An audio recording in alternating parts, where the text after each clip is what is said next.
नमस्कार, मैं हूं योगेश राणा और आइए बात करते हैं कांग्रेस और गांधी परिवार पर। मैंने अपनी इस वीडियो का टाइटल दिया है, क्या गांधी परिवार देश में राजनीति का संतुलन बिगाड़ रहा है? गांधी परिवार कैसे देश में राजनीतिक असंतुलन पैदा करने के लिए जिम्मेदार साबित हो रहा है, इसको समझना जरूरी है। आइए पहले कुछ आंकड़ों पर गौर कर लेते हैं, फिर बात करेंगे। 2024 में लोकसभा के चुनाव होने हैं, जिसकी तैयारी पूरे देश में सारी राजनीतिक पार्टियों ने शुरू कर दी है। और अगर हम 2019 के आंकड़ों को देखें तो, क्योंकि इससे पहले जो लोकसभा के चुनाव हुए वो 2019 में हुए, और पिछले इस लोकसभा के चुनाव में भाजपा को 22 करोड़ 90 लाख वोट मिले और 300 से ज्यादा सीटें भाजपा ने जीती थी। और कांग्रेस को 11 करोड़ 94 लाख वोट मिले और कांग्रेस ने 52 सीटें जीती। 2019 के लोकसभा चुनाव के बाद कांग्रेस एक भी चुनाव नहीं जीत पाई, जबकि इसके बाद 17 राज्यों में विधानसभा के चुनाव हो चुके हैं।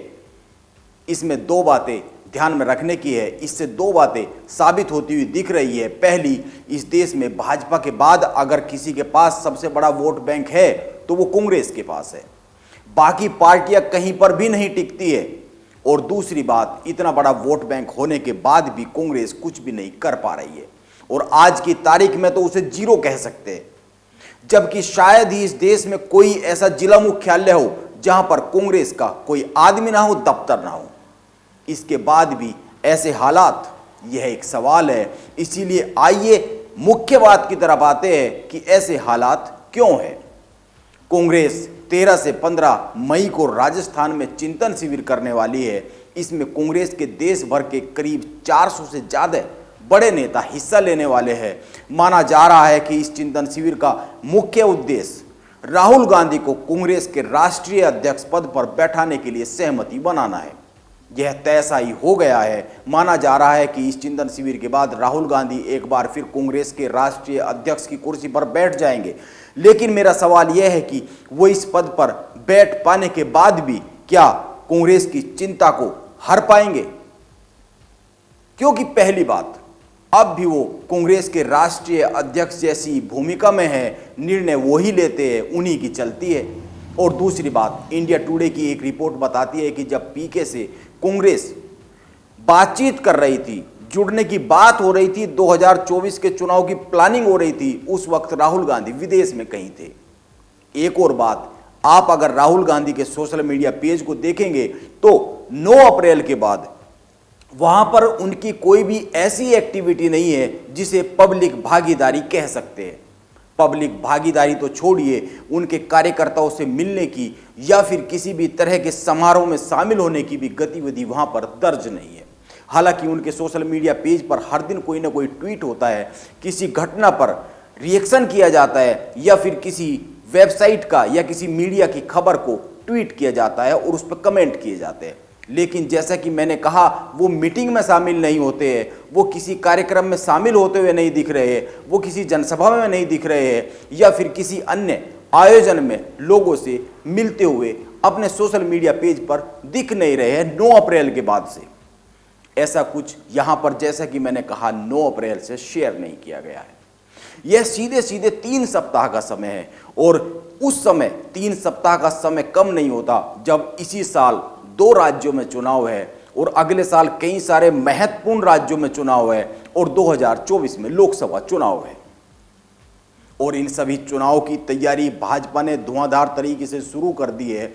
आम आदमी पार्टी तक ने शुरू कर दी है लोकसभा चुनाव की तैयारी, जो कि पिछले लोकसभा चुनाव में कुल 27 लाख वोट ही हासिल कर पाई थी, जबकि इस देश को जीतने के लिए 20 करोड़ से ज्यादा वोट की जरूरत पड़ती है। यह एक सच है जिसको समझना बहुत ही जरूरी है। मैं 2 बातें और आप लोगों के साथ शेयर करना चाहता हूं। एक, सोनिया गांधी के ट्विटर हैंडल पर तो महीनों से उनकी किसी पब्लिक मीटिंग के बारे में कोई जानकारी शेयर नहीं की गई है। हालांकि उनके पेज पर भी हर दिन ट्वीट होते हैं, लेकिन वो कुछ वेबसाइट के लिंक और उनके किसी बात पर या घटना पर रिएक्शन ही होते हैं, जो उनकी टीम करती रहती होगी। और फिर यदि हम ये मान लें कि सोनिया गांधी की उम्र थोड़ा ज़्यादा हो गई है और उनकी तबीयत भी खराब रहती है, जैसा कि अक्सर खबरों में आता रहता है, तो भी प्रियंका गांधी के सोशल मीडिया की भी बात कर ले तो वहां पर भी ऐसे ही हालात है। उत्तर प्रदेश चुनाव के बाद उनकी भी किसी पब्लिक मीटिंग में भागीदारी या फिर अन्य समारोह में उपस्थिति की कोई वहां पर चिन्ह नहीं है, दर्शाया नहीं गई है। उनकी किसी पब्लिक भागीदारी को दर्शाया नहीं गया है। यह कमाल की बात है। आप जब जनता के बीच ही नहीं है तो फिर लोकतंत्र में आपके राजनीति में होने के मायने क्या है? यह भी एक सवाल है। आज चुनाव लड़ने के लिए एक बड़े हथियार के तौर पर सोशल मीडिया का इस्तेमाल हो रहा है। इसके जरिए माहौल बनाए जा रहे हैं, माहौल बिगाड़े जा रहे हैं, लेकिन गांधी परिवार यहां पर सीधी उपस्थिति से गायब है।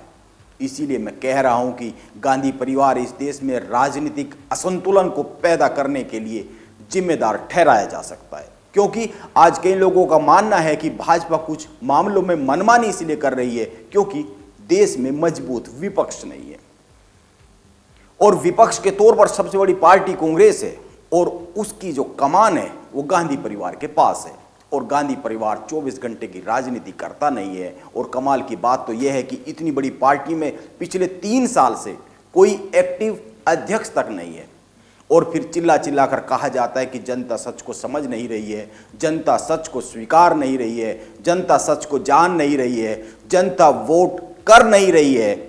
यह कांग्रेस की राजनीति का एक पहलू है जिस पर गौर करने की जरूरत है और गौर करने की जरूरत यह भी है कि क्या कांग्रेस को राहुल गांधी को एक बार फिर राष्ट्रीय अध्यक्ष के पद पर नियुक्त करना चाहिए?